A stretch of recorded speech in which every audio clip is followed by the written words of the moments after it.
And this is usually how I close my deals. I'll create a website for the client I'm already talking to on Replit, like a mock-up before I even have their first meeting. Like I Hmm. am researching them, I'm looking at their websites, and I'm asking ChatGPT, breaking down their current website, saying what are the flaws in this, if any, and what can I do to help improve this current website. I'll take that information, create a Replit mockup for them. You don't have to publish it. You could just show them right then and there with the link that they use. I think it lasts like 15 minutes. And then like the amount of like you would like awe that these guys have because they're used to one, people creating websites and taking a month or two for them going back and forth. And two, like it just shows like how much you care for them. Like you built this without asking for anything, just showing your Yeah. potential.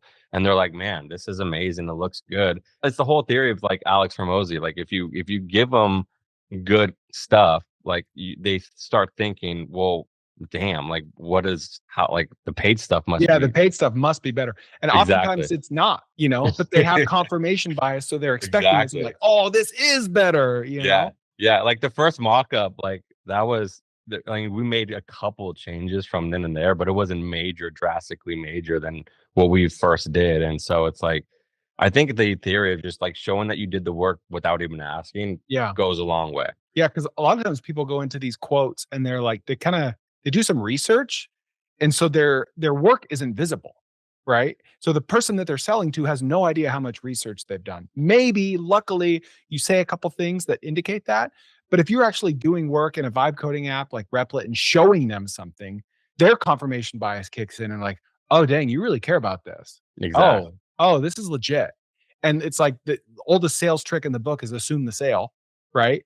And you're kind of doing that in a sense because you're saying, I've already built out half this. So Hmm. like when it comes time for me to actually send the invoice and get paid for this and fulfill this, it's already halfway done. Right. Correct. So I'm Yeah. increasing my likelihood of getting the sale and I'm decreasing my amount of work after the sale because I've already done it.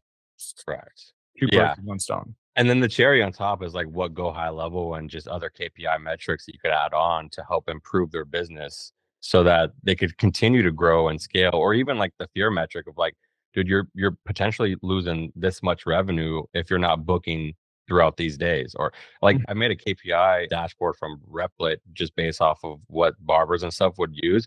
I mean, the thing that it created was stuff that I wouldn't have even thought of. Like you should like try booking during these specific days and send these specific emails out or text messages out. Or if you have a team of four, like figure out who is getting more of the reschedules and have like a workshop with that top person. I was like, dude, these are all really good ideas that just generated from chat that you could implement in your own business. Yeah. And understanding that or just kind of informing that to a client is like very helpful because that's all they're thinking of in business. How do I go? How do I continue to scale? How do I, how do I improve? Like those are the things. Like I mean, don't try to reinvent the wheel. I know a lot of people are here trying to create stuff on AI, but instead of that, like there's a time and place for everything, but figure out what people's current problems are and go that route Yeah. because a lot of the time you're going to get paid faster and you're going to get more clients that way and you're going to learn more. Like how do you continue to build and scale with current businesses? Like that's the beauty of it is I'm like, trust me, I have my notebook with all these ideas. And I think I asked you this question the other day. I was like, man, can I sell my ideas? Because I don't there's so much of them, but at the end of the day, like you focus on problem solving current problems in people's businesses. Yeah. And helping them identify them because oftentimes they don't even know what their problems are until you ask the right questions. What are the right questions? What are the questions you ask to get to the heart of their problems? It's kind of like having a conversation like this with my client at first. I'm not here to sell them anything. I'm just trying to understand what their goals are first.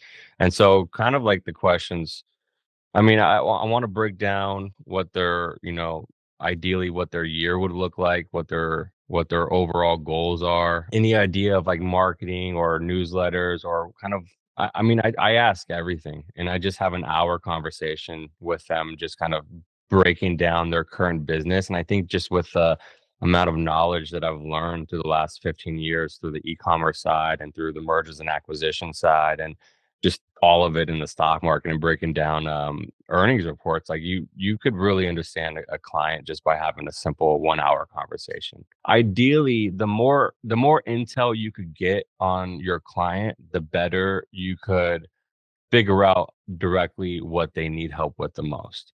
And the reason why I went family, if you're a super busy barber, that's probably the number one thing you're going to try to do is you need to expand to other barbers, right? You Yeah. need to have more people to kind of guide you or to help free up your time. And so that's kind of you build intel, build rapport, and and the main thing is build something that you could show them and reconnect with them in a week or two. And then at that point, once you reconnect with them, the end of that is most likely going to be your sale. And whether you're going to create a new website for them or they like the website and they want to continue to work, or they like the idea of figuring out how to improve their business with KPIs and understanding all that stuff, or even not understanding and wanting to, that's kind of your approach. And I do love the idea in this business that you can literally sell to the person that is selling to you, right? Like while yeah, they're cutting your hair, you could exactly. it's a captive audience. Yeah, Um, exactly. I love that. Exactly. Like if you approach a barber at close, he's probably not gonna say no to one more customer, No. right? Now, how scalable is that? You could I don't know, you can make the argument it's not very scalable, but at X dollars per month or $2,500 up front, it's worth the time. And I Correct. would have to think your close rate, if you're self-selecting a high volume barber and you spending 30 to 60 minutes with them, your close rate will be in the double digits. Yeah. Like period. Is it 20%? Is it 80%? I don't know. But at that point, it's just a numbers game. There's 76,000 barbers. And I love this niche because there's usually a push pull between the ticket size and the number of businesses or like the approachability of a business. Like dentists are great to sell to. There's a lot of dentists, but it's really hard to get to the decision maker, right? Barbers are cheap, right? It's a low ticket price. So it's like they don't have a good reputation for selling agency services to them, but there's a lot of them. There's even more than there are of dentists. And it's a captive audience. And like they're extremely approachable. You can talk to them one on one. You don't have to go through a decision maker, right? Pizza shops. There's like 200,000 pizza shops, convenience stores. There's like 400,000 convenience stores. AI opens up all of these like single person solo businesses to agency services where it didn't make sense financially before AI, right? Like convenience store owner or a pizza shop owner is not going to pay 3,500 bucks a month to manage your Facebook ads, most likely, right? Unless they're at scale, they have a few locations, et cetera. But with something like this, like voice agents, like even if we only leave it to voice agents, Yeah, it's that was what I was gonna say. I it's mean, approachable. you have no time. Like I could have went directly with the voice agent as well and say, hey, like I'm sure you're busy and I tried calling and no one answered. And that's why I walked in the barber shop. Like, have you heard of a voice agent before? And Right. they're you right. And they're yes or no. And kind of like, man, the beautiful thing about a voice agent is once you set it up for one person, you could test it in front of them as well. And That's what I was gonna say. that's Like, what I've you been pull your doing. hand out from beneath the cape, right? Because he's Oh cutting your yeah, hair, and you just correct. call it and just have him talk to it, Correct. and he'll be And there floored. and he's done that to me in front of other salons and stuff. Like the people next to him, he's like, "Hey, come here. Like I want you to meet Danny." He calls the number. He's like, "Talk to it." And next thing you know, I get a transcript of a whole AI voice Yeah, yeah. agent. They're like, "Is he cute or not?" And they're asking now these crazy questions. So it's like, but I mean, it like once you show, like once you have that, and that's why it was so important for me to have him as my test dummy because I knew the value of having a finished product and showcasing that and seeing how well other people could react on just a nice website, something that really works. You know, your SMS marketing on it, you have newsletters, you have reactivation tool, yeah, the whole level, right? And most importantly, like if you have an AI agent and you can call them and you showcase their work and they're like asking all these questions about the business and they actually know about it, they're like sign me up. Like say, let me create it for you and you test it yourself. And then if they like it after that, then you Yeah. you could close the deal. You're gonna have more success creating it first. It doesn't take that much time. If it's a good lead, you should do this.